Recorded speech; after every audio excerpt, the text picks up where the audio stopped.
What's going on, everyone? Badger here. And when I saw the headline, it was like, oh boy, here we go. What did he say this time? And so, of course, this is comicbookmovie.com.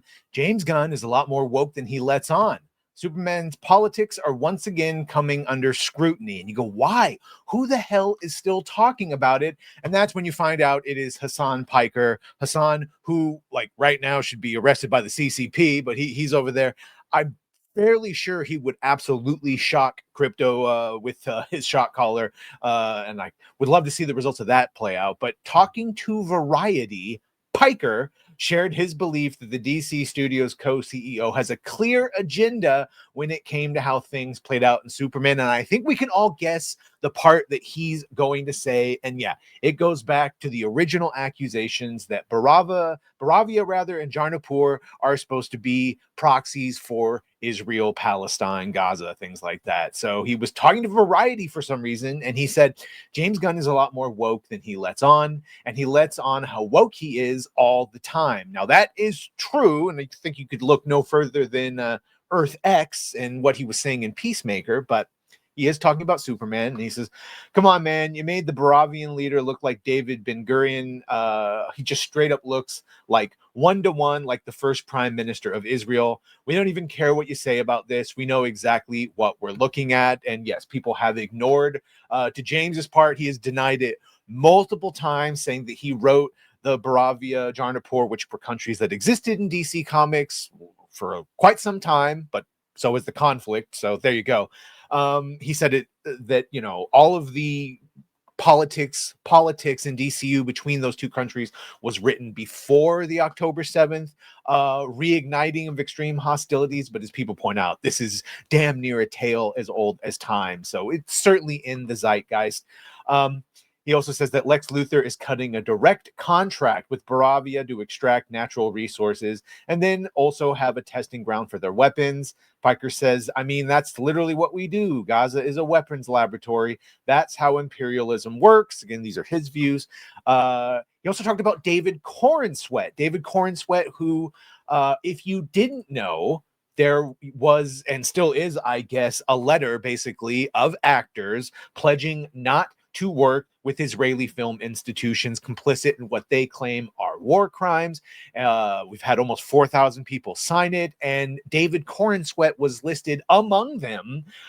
David Corenswet, of course, is Jewish. Not that that matters, but it is important for the context of this. And then we found out that no, actually, he did not sign that pro-Palestine Israel boycott, which was this one right here from the Film Workers for Palestine. We would like to correct the record that David Corenswet did not sign the film worker pledged in complicity.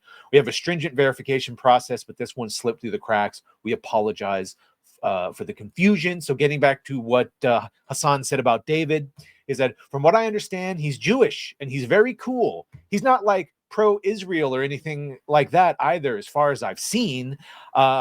Stark contrast, as they point out here, from what he said about Gal Gadot. Gal Gadot, obviously, if you didn't know, if you were born into Israel, you have to do military service. It is mandatory for everyone to do at least 2 years of some form of military service, unless you get some sort of deferment. But even then, it's like the equivalent of like public service, picking up trash even.